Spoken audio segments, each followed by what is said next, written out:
Hello, have a very nice day.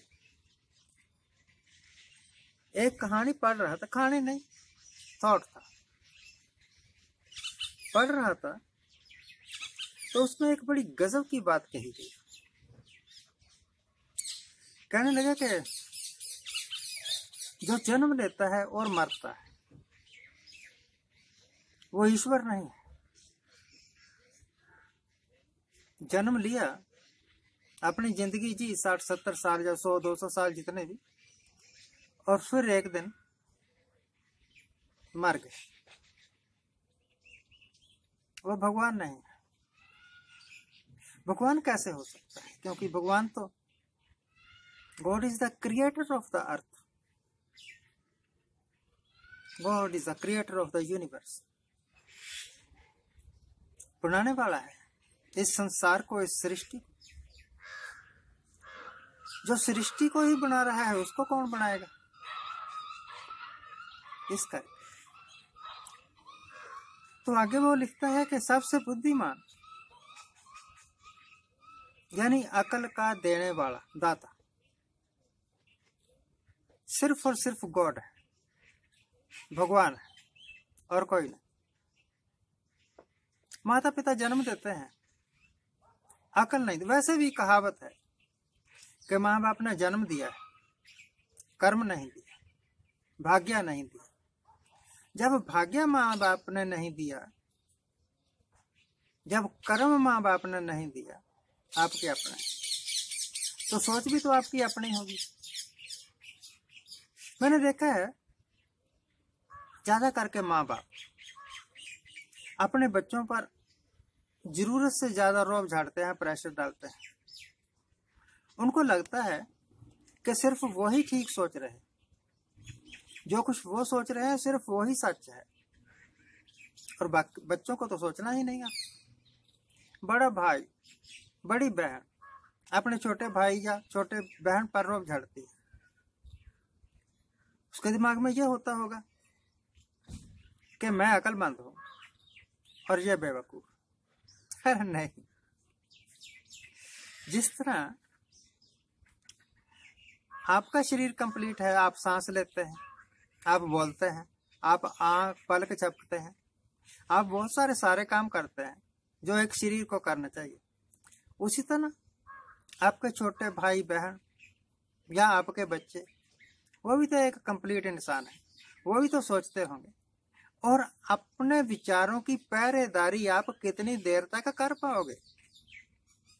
एक दिन तो वो आजाद हो, एक दिन आप रहेंगे नहीं। तो जब आप नहीं रहेंगे तब वो कैसे जिएंगे, तब वो कैसे डिसीजन लेंगे?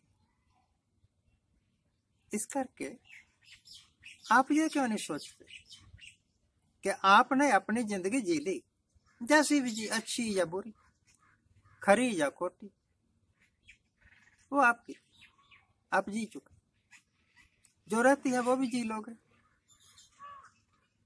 जिनको आप शिक्षा दे रहे हो, जिनके ऊपर आप रौब झाड़ रहे हो, या इवन के जिनको आप सुझाव दे रहे हो,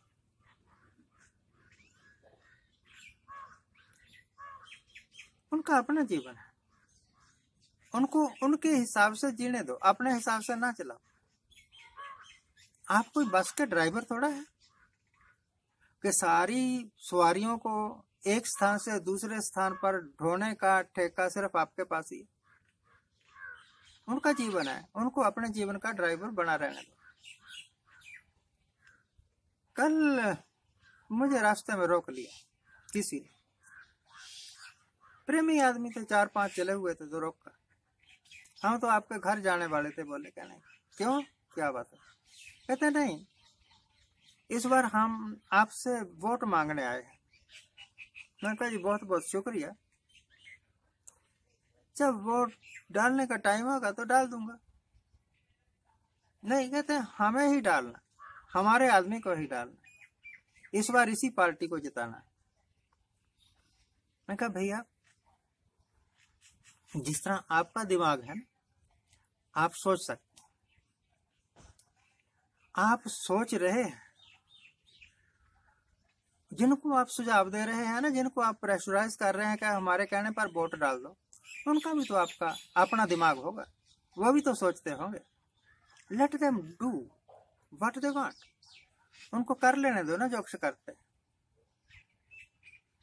लोगों ने एक दूसरे के कहने पर देखा देखी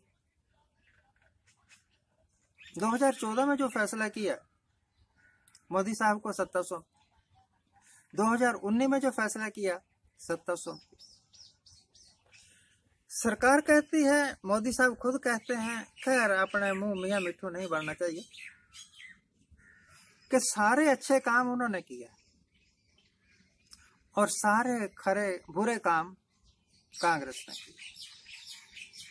सारी बुराइयों का दोषी सिर्फ नेहरू है और कोई नहीं, और हमारे में तो कोई दोष ही नहीं है। आप में सबसे बड़ा दोष ये है कि आप उन सभी को अपनी पार्टी में भर्ती कर लेते हैं जो या तो दूसरी पार्टियों के गद्दार हैं या क्रिमिनल्स हैं, जिनके ऊपर मुकदमे चल रहे हैं, या ऐसे लोग जिनके ऊपर आपने पहले ईडी या सीआईडी या इनकम टैक्स वाले लगा दिए कि पकड़ो इनको, ये दोषी है। और जब वो शिकंजे में फंस गए, फिर सौदा हो गया, आप हमारी पार्टी में आ जाओ। तो जब सारी दुनिया के डिफेक्टेड लोग आपकी पार्टी में हैं, तो आपकी पार्टी ही डिफेक्टेड होगी ना, तो आप खुद भी डिफेक्टेड होगी। एक शीशी में गंगा जल है और उसमें आप नाली का पानी डाल दो, फिर कहो कि ये भी गंगा जल है, ये कोई मानने वाली बात थोड़ी है। जो क्वालिटी गंगा जल में है वो सिर्फ गंगा जल में है, गटर के पानी में नहीं है। तो मैं कहने आई वांट टू से कि जब भी आप सोचते हैं, जब भी आप कोई डिसीजन लेते हैं, तो डिसीजन आपका होना चाहिए, फैसला आपका होना चाहिए कि आप किसको क्या देंगे, किससे क्या लेंगे। पर याद रखिए, अब बहुत गंभीर बात कहने लगा, कि अगर आप किसी को दे रहे हैं वोट,